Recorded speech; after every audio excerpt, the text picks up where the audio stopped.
इब्तिदाओं को जलील मत कर, इंतहाओं पे फैसले की समात होगी।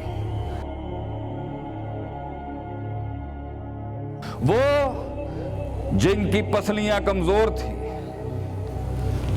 जो महफिल में होते हुए भी तन्हा थे, वो जो कभी अपने जज्बात को लफ्जों का लिबास ना दे सके, वो जो कभी खुद से मुलाकात ना कर सके, उन्होंने झुंडों के झुंडों की मुलाकातें कराई हैं अल्लाह के साथ और फिर अपने मंजिलों के साथ। क्यों? They took that decision in life. फैसले, साहिल से कदम बढ़ाने के फैसले, किसी भी फील्ड में जहां दिल कहता है, मन कहता है, आगे बढ़ने के फैसले, डिसीजंस।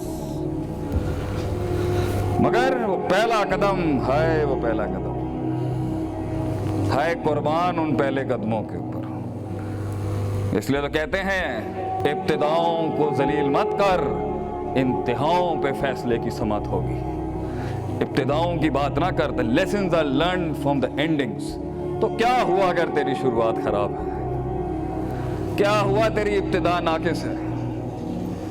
क्या हुआ तेरे इनिशिएटिव्स को दीमक चाट रही है बैठ के? क्या हुआ अगर तू गलतियां कर रहा है? कौम का ये बेटा आज हौसला देता है। यही गलतियां कल को किताबों का टेक्स्ट बन जाएंगी एक दिन तेरी। यही गलतियां लोगों के लिए केस स्टडियां बन जाएंगी। यही गलतियां तेरे अंदर वो जमाल और तजमील पैदा करेंगी। गलतियों से मत डर।